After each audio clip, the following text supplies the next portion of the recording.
Okay, putting together a Stiga ST3000. My son has saved up his money since May and got it and bought this, and now we are assembling.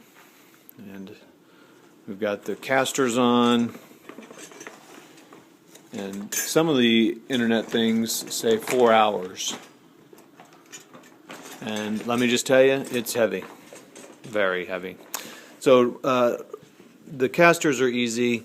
Putting these little caps on are easy. These little hat caps, just tap it on with a hammer. These little plastic ends, you just set them on the ground and push this down.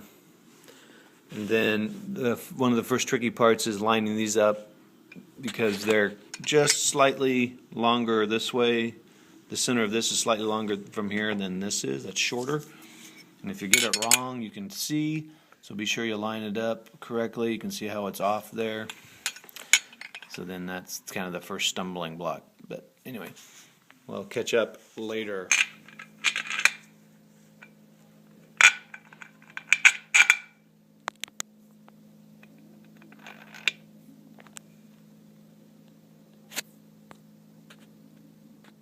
And step 2 is done.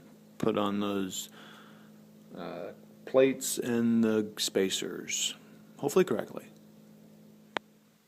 Step 3, putting the support board in. Make sure you put the board in so the Stiga's on the outside and that the plates are on the inside. Okay, step 3 is done.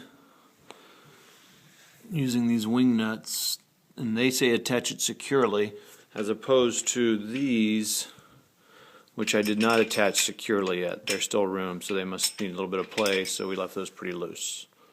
That's step 3. All right, step 4. This looks crazy here. Got the supports and the linkage and all that. And so here we've got all the parts lined up, and let's see how this goes here. One thing I was curious about is they all have this kind of indentation on it, but they're all faced the same direction, so I'm guessing it doesn't matter. Let you know. So this is why you need to keep these loose, is because it suggests loosening them. So you can fit this in between here, but I have left it loose enough where you could do that. But I can see why if you tightened it much more than I did, you'd have to loosen them up, and you don't want to do that, so keep them loose. Okay, so we put the bolt through here, plastic, need to focus, plastic washer in there, plastic washer in there, spacer here, and then my 10-year-old pointed out to me, so hold it there, keep it still, we're kind of shaking, I'm shaking.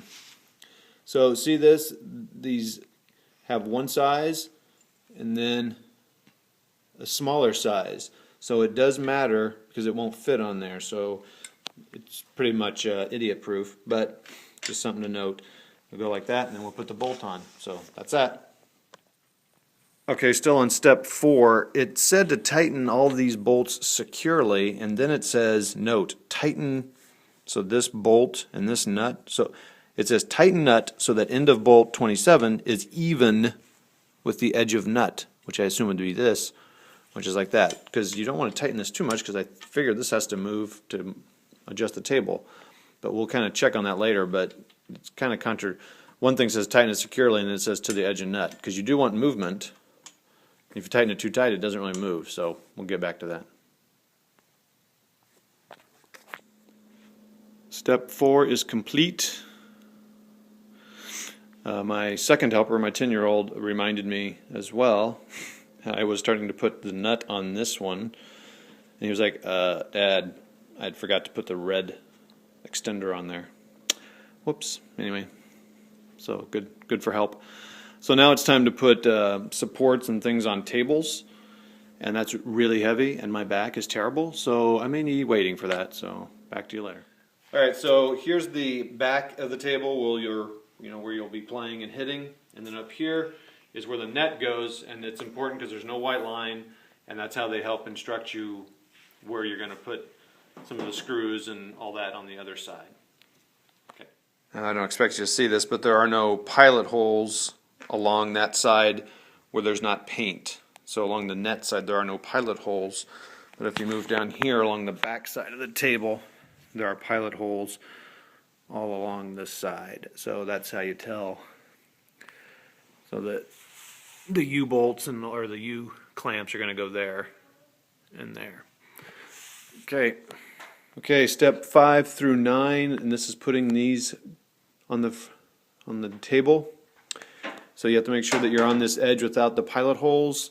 So the stripe is down that side, and line up with all the pilot holes on here, and then also this hole here.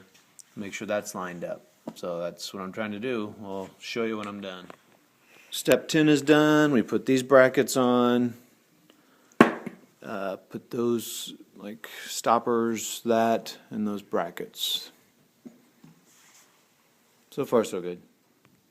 Okay, so these little end caps go on here. Number 7 goes on that end cap, but they are super loose. So we'll probably end up taping or gluing those down. We're now on step 11 through 13, putting on the end rails. So we got steps 11 through 13 done. All the rails are up. There weren't pilot holes for all those over there, so we got some of those. I think we're good there. Next are the braces, or the floor legs. And step 14 and 15, the legs are done. I just built both legs for both sides. And they went together easy, not much to talk about there. Okay, one side is done. I added, since I last showed, added these corners and the legs. No challenges there really. Everything was fine.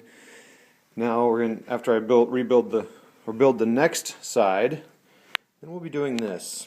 It says it'll require 2 adults. Yeah, that's going to take 3. 1, 2, and then I imagine a third guiding it in to these spots. I'm not looking forward to that. I have a terrible back. So it'll be interesting. See how we do that. Toodles. There it is. We finished it. Good job, team. It took us 2 tries on one tabletop and 3 tries on the other to get them to slide into these posts here. But we did it. What else? Brackets are all on. And there we go. And yeah, the red bars